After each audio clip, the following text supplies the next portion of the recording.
ஒரு 4 பேர் இருப்பாங்க. அந்த 4 பேருமே 4 விதமா தான் பேசுவாங்க. அந்த 4 பேருக்குமே நம்ம ரியாக்ட் பண்ண போனோம்னா, நம்ம எப்படியான ஒரு சிச்சுவேஷன்ல மாட்டிக்குவோம் அப்படின்றதுக்கு உங்களுக்கு ஒரு ஸ்டோரி சொல்லட்டுமா? ஒரு ஃபேமஸான ஒரு சிட்டின்னு வச்சுக்கோங்களேன். அந்த சிட்டில வந்து ஒரு ஹஸ்பண்ட் அண்ட் ஒய்ஃப் இருக்காங்க. அவங்களுக்கு வந்து என்ன அப்படின்னா, ஒரு கடை வச்சிடணும் அப்படின்னு ரொம்ப ஆசையா, ரொம்ப நாள் ட்ரை பண்ணி ஒரு கடை வைக்கிறாங்க.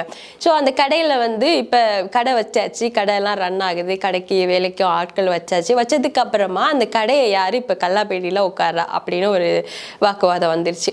ஸோ என்ன சொன்னாங்கன்னா, 4 பேர் இருப்பாங்கல்ல, அந்த ஊர்ல உள்ள 4 பேர். அவங்க என்ன சொல்றாங்க அப்படின்னா, நீங்க வந்து வேற யாராவது நல்லா படிச்ச யாராவது கொண்டு வந்து உங்களுடைய அக்கௌண்ட்ஸ் எல்லாம் பார்க்க விடுங்க, உங்களுடைய கணக்கு வழக்கெல்லாம் அவங்ககிட்ட கொடுங்க, பில் எல்லாமே அவங்ககிட்ட பே பண்ண விடுங்க அப்படின்ற மாதிரிலாம் சொல்றாங்க. அப்படி வந்து இவங்களும் ஒரு நிறைய இன்டர்வியூ பார்த்து ஒரு நம்பிக்கையான ஒரு ஆளை கொண்டு வந்து வைக்கிறாங்க.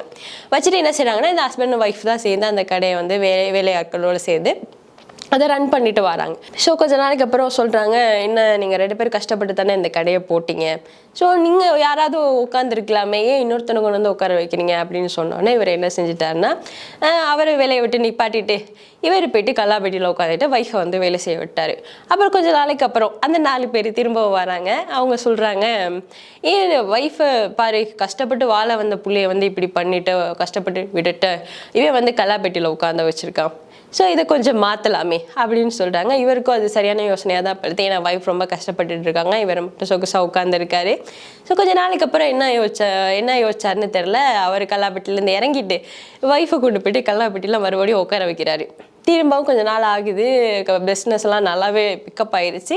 ஸோ திரும்ப அந்த 4 பேர் வராங்க. அந்த சொல்கிறாங்க, இந்த மாதிரி என்ன புண்ணை உட்கார வச்சுருக்கீங்க, அது ஏதாவது மிஸ்டேக் விட்டுச்சுன்னா என்ன செய்யறது, பெண்களுக்கு என்ன தெரியும் அப்படின்ற மாதிரிலாம் பேசிட்டு போகிறாங்க. இப்போ இவருக்கும் ஒரு மாதிரி மனசு கஷ்டமாகுது. என்ன செய்கிறாரு அப்படின்னா, இப்போ வைஃபை நிப்பாட்டிட்டா யார் அந்த இடத்துல உட்கார வைக்கிறது, அப்படி ஒரு இக்கட்டான ஒரு நிலைமையில மாட்டிக்கிறாரு.